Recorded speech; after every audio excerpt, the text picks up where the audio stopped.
Camp ലൈറ്റ്സിലെ view പോയിന്റിൽ നിന്നുള്ള view ആണ് കേട്ടോ ഇപ്പോൾ ഈ കാണുന്നത്.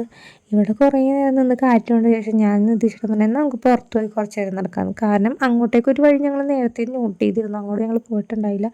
ഇവരുടെ തന്നെ ജീപ്പുകളൊക്കെ ആ വഴി പോകുന്നുണ്ടായത് കണ്ടപ്പോൾ ഞങ്ങൾ അങ്ങോട്ട് ഒരു കൗതുകത്തിന് ഇറങ്ങിയതാണ്. പക്ഷെ അങ്ങോട്ട് ഞങ്ങൾ പോയില്ല, സൈഡിലുള്ള പാറയിൽ പോയിരുന്നു വെയിലുകൊണ്ട്. അപ്പോൾ അവിടെ എന്തോ കാര്യമായിട്ട് നിർദ്ദേശിച്ചിട്ട് കുത്തി കുതിക്കുന്നുണ്ട്, നമുക്ക് നോക്കാം. അതിന് എന്നെ വസ്തുവാണ് കേട്ടോ കുത്തി കുറിച്ച് വെച്ചാക്കുന്നത്. അത് കഴിഞ്ഞ് പിന്നെ ഞങ്ങൾ ഈ പാറയുടെ മേളിൽ കൂടിയൊക്കെ നടന്നു. അവിടെ ഇങ്ങനെയില്ലേ മറ്റേ തവളക്കുഞ്ഞുങ്ങളുണ്ടായിരുന്നു, മക്രികൾ. അതായത് കാലും വന്നു വാലും പോയില്ല എന്നുള്ളൊരവസ്ഥയിലുള്ളത്. കുറേ നേരം അവിടെയൊക്കെ നടന്നത് കണ്ട അത്യാവശ്യം തെന്നൽ പോലെയൊക്കെ ഉണ്ട് പാറയിൽ, മഴയൊക്കെ പെയ്തുകൊണ്ടായിരിക്കും. സാധാരണ ഞങ്ങൾക്ക് ഇങ്ങനെയുള്ള അവസരങ്ങളിൽ പ്രതികൂലമായ സാഹചര്യങ്ങളാണ് നേരിട്ടിരുന്നത്. ഇതെന്തോ വെയിലൊക്കെ ഉണ്ടായിട്ട് ഞങ്ങൾക്ക് അനുകൂലമായിരുന്നു.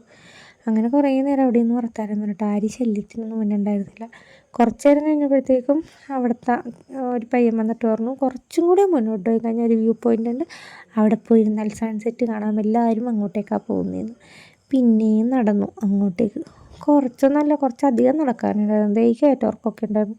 ഇതൊക്കെ കണ്ടപ്പോൾ തന്നെ എൻ്റെ കിളി പോയായിരുന്നു. അവിടെ ചെന്നപ്പോൾ അവിടെയും ഉണ്ട് ഹട്ടുകളും ടെൻറ്റുകളും ഒക്കെ. അതേ കാണാൻ നിരന്ന് നിൽക്കുന്ന വണ്ടികളൊക്കെ വണ്ടിയാണ്. ആ പാറയുടെ മുകളിൽ കൂടെ അവരെങ്ങനെയും ഓടിച്ചുകൊണ്ട് നടക്കണമെന്നാവും.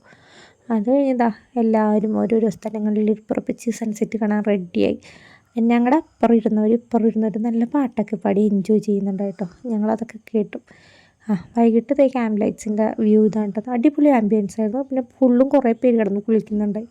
ഇതൊക്കെ കഴിഞ്ഞ് റൂമിൽ വന്ന് ഞങ്ങളുടെ ബിരിയാണി വന്നിട്ടുണ്ടായിരുന്നു, അതും കഴിച്ച് പിന്നെയും കുറച്ച് നേരം പുറത്തൊക്കെ പോയി തണുക്കുന്നുണ്ടായിട്ടോ അത്യാവശ്യം. വൈബ് അടിച്ചു. അപ്പോൾ ഇന്ന് ഇത്രേ ഉള്ളൂ. ബായ്.